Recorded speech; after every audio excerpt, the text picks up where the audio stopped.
अंचल में इस बार मकर संक्रांति का पर्व 2 दिन मनाया जा रहा है। ये पर्व बड़े ही हर्षोल्लास के साथ मनाया गया। सुबह से ही युवा और बच्चे छतों पर पतंगबाजी का युद्ध लड़ने के लिए अपने हथियार यानी पतंग डोर लेकर चढ़ गए और दूसरी पतंगों को निशाना बनाते हुए खूब वो मारा वो काटा किया।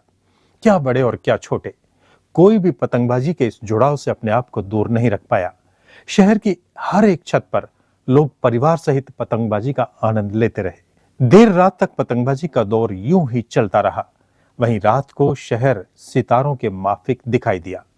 चिमनी वाली पतंगों से आसमान चमकता दिखाई दिया। रात को शहर के काले आसमान पर लाखों की संख्या में एक साथ चिमनी वाली पतंगे उड़ने से नजारा अलग ही देखने लायक रहा। मैं तान्या अग्रवाल सिक्कर से हरलाल का रेजिडेंसी से बात कर रही हूँ। हमारे आज मकर संक्रांति का बहुत अच्छे से कार्यक्रम स्टार्ट हुआ है। हमने सुबह पहले दान पुण्य करा है, सब आए हैं, सब परिवार के साथ हम लोगों ने अच्छे से कार्यक्रम एंजॉय करा है। अब सब बच्चे पार्टी आए हैं, एंजॉय कर रहे हैं। दीदी के भी बच्चे आए हुए हैं, हम लोग पतंगबाजी कर रहे हैं। और जो नज़ारा है देखा जाए, धूप ने भी बहुत, मौसम ने भी बहुत अच्छे से साथ दिया, तो धूप भी बहुत अच्छी है। तो उस हिसाब से जो भी सोने पे सुहागा होता है वो मौसम ने भी अच्छे से साथ दे दिया। तो इसके चक्करों में हमारी मकर संक्रांति बहुत अच्छे से गई है। और जो भी हमारे जैसे अब शाम का भी थोड़ा नाच गाना हुआ है, जय श्री राम के नारे लगे हैं क्योंकि राम जी आने वाले हैं, 500 साल बाद लगभग आने वाले हैं, तो उसका भी एक जश्न है। और अब थोड़ी देर में हमारे यहाँ स्वादिष्ट पकोड़े आने वाले हैं, अगर आप लोगों को खाना है तो। जय श्री कृष्णा, मैं साक्षी अग्रवाल, मैं सिक्कर की रहने वाली हूँ। आज जैसा कि आप देख रहे हो मकर संक्रांति का माहौल छाया हुआ है। हर जगह पतंग ही पतंग हो रही है, खूब धमाल हो रही है। सुबह सुबह हम सब उठ के दान पुण्य करने गए अलग अलग जगह पे। गौशाला में हमने काफ़ी दान पुण्य किया, फिर हमने बच्चों के साथ मिलकर काफ़ी इंजॉय किया। यहाँ पे चारों तरफ जैसे कि 22 जनवरी को वो राम जी अयोध्या मंदिर का हो रहा है, उससे रिलेटेड काफ़ी धमाल हो रही है। हर डीजे पे शिव श्री राम के नारे चल रहे हैं और पूरा आसमान पतंगों से भरा हुआ है। काफ़ी सुंदर नज़ारा हो रहा है। जय श्री श्याम, मैं किशनगढ़ से आई हूँ। हमारे वहाँ संक्रांत नहीं बनाई जाती, मैं इसीलिए खास सीखकर आई हूँ अपने परिवार के साथ संक्रांति का पर्व बनाने, आकाश में पतंगबाजियों का मज़ा लेने। हम और इस दिन हम बच्चों के साथ सारी मस्ती धूम डांस वगैरह किया, सब सुबह से सुबह दान पुण्य किया और बस। Thank you. संक्रांति पे पूरी बिल्डिंग वालों ने ऊपर छत के ऊपर मनाई। काफ़ी खुश सब जने इकट्ठे हुए इस बहाने और काफ़ी हर्षोल्लास के साथ में सब बच्चे और सब लेडीज़ और महिलाएं पूरी बिल्डिंग की यहाँ पर छत पे खड़े होकर मना रहे हैं। तो इसके लिए सभी साधुवाद हैं, सभी बिल्डिंग वासियों का बहुत बहुत बढ़िया है। आज इस पर्व पर सबसे अच्छा मज़ा तो हमें इसलिए आता है क्योंकि यहाँ पे नीचे खाना नहीं बनाना होता। यहाँ पर हमने पकोड़े पाव भाजी खूब सुबह से खा रहे हैं और खूब फुल एंजॉय कर रहे हैं। आज मकर संक्रांति के दिन सुबह से ही हम लोग छत पे चढ़े हुए हैं। थोड़ी सी हवा कम थी लेकिन फिर भी लगातार लगे हुए हैं और पतंग पे पतंग उड़ाए जा रहे हैं। हाथ में दर्द हो रहा है लेकिन फिर भी नहीं मान रहे हैं। खूब सारी पतंग काट दी और खूब सारी कटवा भी ली है। ये पूरे सोसाइटी हमारी इतना एंजॉय कर रही है छत पर। सभी महिलाएं, सभी पुरुष एक से बढ़कर एक लूट भी रहे हैं यहाँ पर पतंग। खूब सारी पतंग हमारी छत पे आ रही है और महिलाएं भी बढ़ चढ़ के पतंगों को लूट रही हैं और एक दूसरे के साथ मस्ती करते हुए मकर संक्रांति का पर्व बना रहे हैं। आज मकर संक्रांति बहुत स्पेशल तरीके से हम लोग हमारी बिल्डिंग सुख संतोषी अपार्टमेंट वाले एंजॉय कर रहे हैं। बहुत बहुत मज़ा आ रहा है। सभी बिल्डिंग में सभी लेडीज जेंट्स बच्चे सभी मिलकर खूब एंजॉय कर रहे हैं। हैप्पी मकर संक्रांति। संक्रांति का स्पेशल त्यौहार होता है। इसमें जो बहू बेटी होती है वो बहुत सारे त्यौहार नेकचार करती है, जिसमें सास के, ससुर के, देवर के, जेठ के, पति के। तो नई जनरेशन को भी कुछ सीखने को मिलता है। इस तरह से हम पुरानी परंपरा को निभा रहे हैं और आनंद के साथ मना भी रहे हैं। क्रांति के शुभ अवसर पर मैं सभी को हार्दिक बधाई और शुभकामना देता हूं। आज मकर संक्रांति का पर्व सभी लोग छत पे मना रहे हैं और हम तो खास तौर से ही बिल्डिंग के सब लोग मिलके और इतना आनंद और इतना मज़ा ले रहे हैं मकर संक्रांति का कि आप पूछो मत। और खूब दान धर्म किया हमने। जय श्री कृष्णा, आज के दिन हम सुबह सुबह नए कपड़े पहन के मंदिर जाते हैं, फिर दान पुण्य करते हैं, पक्षियों को दाना डालते हैं, गाय को चारा डालते हैं और जो भी गरीब या जो भी होता है उन सबको अच्छे से दान पुण्य करते हैं। इस दिन 14 चीज़ें बांटी जाती है जो अलग अलग ज़रूरतमंद सदस्यों को दी जाती हैं। फिर छत पे पूरा दिन पतंग उड़ाते हैं, खाते पीते हैं, मज़े करते हैं। तिल, रेवड़ी और गुड़ पपड़ी सबका अच्छा सा महत्व है। इसमें खाओ पियो मजे करो। आज की संक्रांति हमेशा स्पेशल ही होती है, पर आज की संक्रांति हमारे लिए बहुत ज़्यादा खास है, क्योंकि आज तो मन बार बार पतंग उड़ाने के साथ ऐसे कर रहा है कि मेरे दिल की पतंग में सांवरे डाल दे अपनी डोर और ले जा अवध की ओर। जय श्री राम, जय श्री राम, जय श्री राम। पतंगबाजी की चपेट में आने से कई मूक पक्षी भी शिकार हुए बिना नहीं रह सके। यूं तो अंचल में कई दर्जनों पक्षी घायल हुए, लेकिन पशुपालन विभाग के अस्पताल तक कई घायल कबूतरों और अन्य पक्षियों को लोग इलाज के लिए पहुंचा रहे थे। वहीं शहर के तापड़िया बगीचे के पास भी पशु चिकित्सालय और पशु कल्याण संगठन के सहयोग से घायल पक्षियों के इलाज के लिए कैंप का आयोजन किया गया। यहां पर दर्जनों घायल पक्षियों का इलाज किया गया। वहीं कई समाजसेवी लोगों, संस्थाओं, पक्षी प्रेमी उमेश माथुर ने मूक पक्षियों की सेवा की। लोग घायल पक्षियों को तापड़िया बगीचे के पास लाए और वहां लगे शिविर में इलाज हेतु लेकर आए।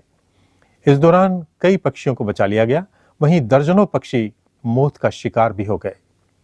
इस दौरान शिविर में पशु चिकित्सक डॉक्टर वीरेंद्र शर्मा, विज्ञान भारती के संगठन सचिव मेघेंद्र शर्मा, मनोज पारिक, कांति प्रसाद पंसारी सहित पक्षी प्रेमी मौजूद रहे। ये पशुपालन विभाग की ओर से दिनांक 14 से 30 जनवरी तक पशु कल्याण पखवाड़ा मनाया जा रहा है। उसी के तहत पशु कल्याण समिति और पशुपालन विभाग सीकर की संयुक्त तत्वाधान में आज ये 14 और 15 को 2 दिवसीय पक्षी चिकित्सा शिविर लगाया गया है।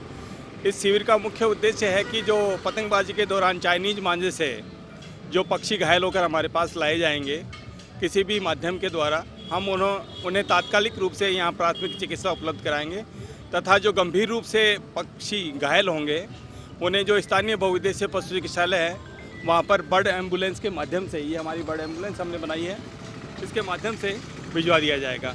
अभी तक हमारे पास लगभग 3 कबूतर और 1 तीतर आया है, जिसे हमने प्राथमिक चिकित्सा उपलब्ध करवा दी है और ये हमारे पास संरक्षित है। लोगों को हम यही संदेश दे रहे हैं कि एक तो चाइनीज मांझे से पतंगबाजी ना करें, दूसरा यदि आप पतंगबाजी कर रहे हैं तो कम से कम सुबह 8 बजे के 6 से 8 बजे और शाम को 5 से 7 बजे तक पतंगबाजी ना करें, क्योंकि ये वो समय होता है जब पक्षी अपने दाने के तलाश में बाहर निकलता है और शाम को वापस लौटता है। और एक कबूतर एक ऐसा प्राणी है, एक ऐसा पक्षी है जो बहुत ही नीची उड़ान भरता है और समूह हमारा एक कार्यक्रम है, एक संक्रांति के उपलक्ष्य में जो पक्षी घायल हो जाते हैं उनको रिपेयरिंग कर करके और उनको हम उड़ाने की चेष्टा करते हैं। इसमें जो भी संस्थाएं हमारे साथ में जुड़ी हुई है वो जिला पशु क्रूरता निवारण समिति, जिला पशु कल्याण समिति, Mahavir international Sikar, Indian red cross society और अन्य संस्थाएं हैं। विज्ञान भारती हमारे साथ जुड़ी हुई है। ये सब हमारे सहयोगी है और हम इन लोगों यहाँ पे 2 दिन की ड्यूटी देंगे अभी, क्योंकि आज अब के संक्रांत 2 दिन की है, इसलिए 14 तारीख और 15 तारीख को हमारा कार्यक्रम चालू रहेगा। जो भी पक्षी है उनकी रिपेयरिंग के बाद में जब तक वो ठीक नहीं होते हैं और जब तक उड़ने के लायक नहीं होते हैं तब तक हम इसको पशु चिकित्सालय में पशु पक्षी गृह हमारा बनाया हुआ है उनके अंदर रखेंगे। और जब भी ये कुछ ऐसे भी पक्षी है जो उड़ नहीं सकेंगे उनको जयपुर पशु चिकित्सालय में भर्ती करवा देंगे। राजस्थान राज्य भारत स्काउट गाइड लगभग 20 साल से इसे जो मकर संक्रांति के अवसर पर पक्षियों की सहायता केंद्र में सहायता करता है और पक्षियों को बचाने में पूरे शहर में हमारे स्काउट गाइड कई जगह भी लगे हुए हैं और फील्ड में जाकर के और वहाँ से वो जो भी अगर ऐसा पेड़ पे टंगे हुए या कहीं भी पक्षियों घायल पक्षी उनको लाने का कार्य यहाँ पक्षी सहायता केंद्र पर ला रहे हैं। और लगातार एक मतलब ये कहना चाहूँगा चाइनीज मांझे का उपयोग ना तो खुद करें और ना कोई व्यापारी बेचें, क्योंकि मेरा खुद का गला आज के 20 दिन पहले चाइनीज मांझे से कट चुका था और ईश्वर के अनुकंपा से मैं बचा। तो मैं तो ये कहना चाहूँगा सभी चाइनीज मांझे को आप उपयोग नहीं करें और पक्षियों को बचाएं और अपने स्वयं के जीवन को बचाएं। रणवीर गोकुलपुरा, अभी कुछ 15 मिनट पहले हम यहाँ पे आके गए थे और जो ये चाइनीज मांझा है ये बहुत ही खतरनाक है पक्षियों के लिए। हम यहाँ से होके जो बास्केट्स का ये बिल्डिंग इसकी छत पे हम गए थे तो वहाँ पे ये कबूतर पूरा फंसा हुआ था। हमने उसको वहाँ से रेस्क्यू करके यहाँ पे लेके आए, लेकिन लाने के बाद में क्या कबूतर शौक में आ जाते हैं, शौक की वजह से उसकी मृत्यु होगी। सभी साथी चाइनीज मांझे का बहिष्कार करें। शहर में एक और जहां लोग पतंगबाजी में मस्त थे, वहीं दूसरी ओर युवाओं ने डीजे की तेज धुन के साथ गर्मा गर्म पकौड़ों का भी खूब आनंद लिया। और ऐसा हो भी क्यों न, तेज ठंडी हवाओं के बीच जहां पतंगबाजी चल रही थी, वहीं पेट पूजा का भी अच्छा साधन युवाओं को मिला। आज चूल्हा चौका घर की महिलाओं ने नहीं, बल्कि युवाओं ने खुद ही संभाल रखा था। युवाओं ने स्वयं ही पकोड़े, मीठे पकवान सहित अनेक व्यंजन बनाए और सबको खिलाए। मकर संक्रांति है, ये सब मिलजुल के मनाते हैं हम और बड़े धूमधाम से मना रहे हैं। पतंग काट रहे हैं, पतंग कटा भी रहे हैं और एंजॉय कर रहे हैं। और सब भाई आज सब छातों पे राज, सब छातों के ऊपर है, सब पतंग उड़ा रहे हैं, खाना बना कर रहे हैं, मजे कर रहे हैं। पतंगबाजी के शौक से युवा ही नहीं, बड़े बुजुर्ग भी अपने आप को नहीं रोक सके। इस दौरान शहर में अनेक स्थानों पर विभिन्न क्लब्स की ओर से भी पतंग महोत्सव मनाया गया। इस दौरान भाजपा के पूर्व जिलाध्यक्ष महेश शर्मा, लॉयंस क्लब के राजीव लोचन शर्मा सहित बड़ी संख्या में पदाधिकारी, सदस्यों और शहर के लोगों ने एक साथ पतंगबाजी का आनंद लिया।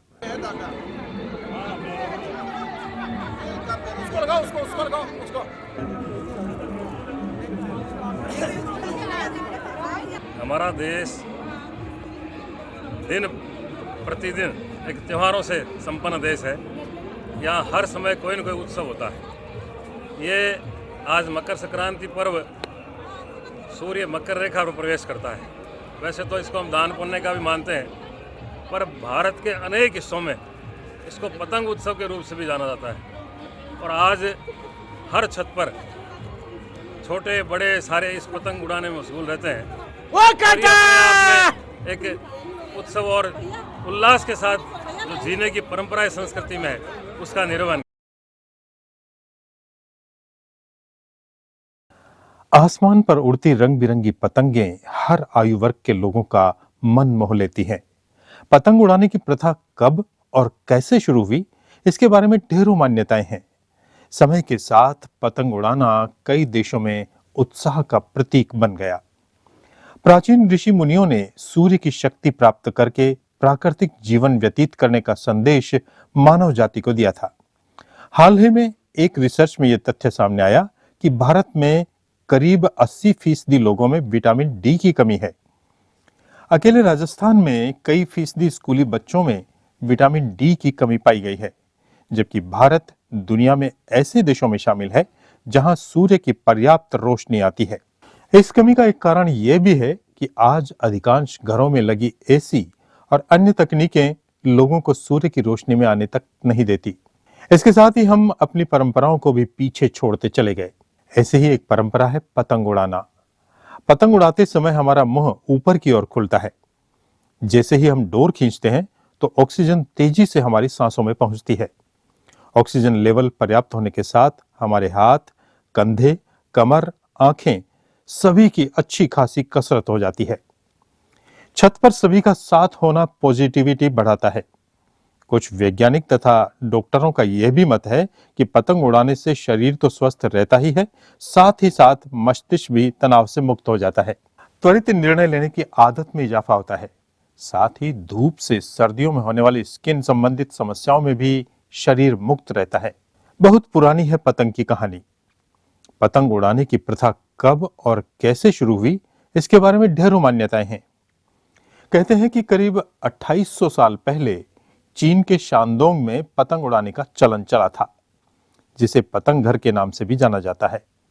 एक किंवदंती के अनुसार पतंग उड़ाने की प्रेरणा एक चीनी किसान, जिसने अपनी टोपी को हवा में उड़ने से बचाने के लिए एक रस्सी से बांधा था। ऐसा भी कहते हैं सबसे पहले बांस के कागज से बनी पतंग उड़ाई गई थी। फिर देखते ही देखते यह चलन पूरी दुनिया में फैल गया। तमिल की तंदनान रामायण के मुताबिक मकर संक्रांति के दिन भगवान श्री राम ने पतंग उड़ाई थी और कहते हैं वह पतंग इंद्रलोक में चली गई थी। बस तभी से पतंग उड़ाने की परंपरा चल पड़ी। एक प्राचीन इतिहास में पतंग को लेकर एक कथा यह भी है कि पतंग का आविष्कार मध्यकालीन विद्वान हकीम लुकमान ने किया था। उन्होंने तो पतंग उड़ाने का समय सुबह सुबह निर्धारित किया था।